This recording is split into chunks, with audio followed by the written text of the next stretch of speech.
En application de l'article 58 de notre Constitution, le Conseil constitutionnel est chargé de veiller à la régularité de l'élection présidentielle et d'en proclamer les résultats. Le premier tour de scrutin s'est déroulé dimanche dernier, 10 avril, sans incident notable. Depuis lundi, le Conseil constitutionnel a examiné l'ensemble des procès-verbaux de recensement transmis par les services de l'État et nous avons pris connaissance des rapports de nos 2000 délégués.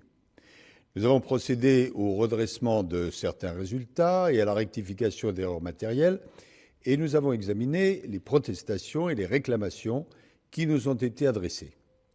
Dans les bureaux de vote où s'étaient produites des irrégularités substantielles, d'ailleurs peu nombreuses, nous avons annulé les suffrages exprimés. Au total, 10 216 suffrages ont donc été annulés. Ce travail a été effectué avec l'appui de 10 rapporteurs adjoints issus du Conseil d'État et de la Cour des comptes. Après avoir procédé à toutes ces opérations, le Conseil constitutionnel, sous ma présidence, a arrêté les résultats définitifs du premier tour de l'élection présidentielle. Sur un total de 48 747 876 électeurs inscrits, le nombre de votants a été de 35 923 707, c'est-à-dire un taux d'abstention de 26,31%. Le nombre des bulletins blancs est de 543 609. Le nombre des bulletins nuls est de 247 151.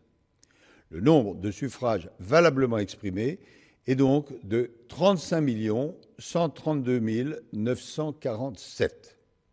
Les résultats obtenus par les 12 candidats sont les suivants par ordre croissant de nombre de suffrages.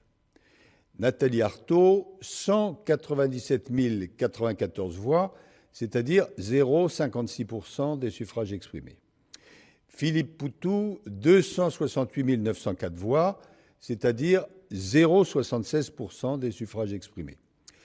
Anne Hidalgo, 616 478 voix, 1,74%. Nicolas Dupont-Aignan, 725 176 voix, 2,06%. Fabien Roussel, 802 422 voix, 2,28%. Jean Lassalle, 1 101 387 voix, 3,13%. Yannick Jadot, 1 627 853 voix, 4,63%.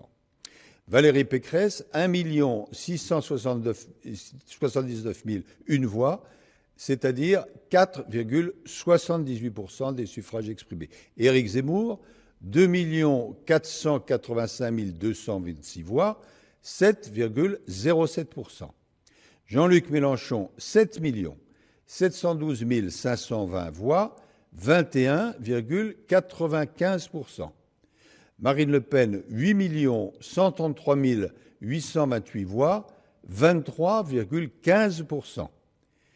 Emmanuel Macron, 9 783 058 voix, soit 27,85% des suffrages exprimés. Les deux candidats arrivés en tête du premier tour sont donc Emmanuel Macron et Marine Le Pen. Conformément à l'article 7 de la Constitution, et puisque l'un et l'autre m'ont confirmé par écrit qu'ils maintenaient leur candidature, ce sont donc M. Macron et Mme Le Pen qui seront candidats dimanche 24 avril pour le second tour de l'élection présidentielle. L'ensemble de ces résultats seront publiés demain au Journal officiel.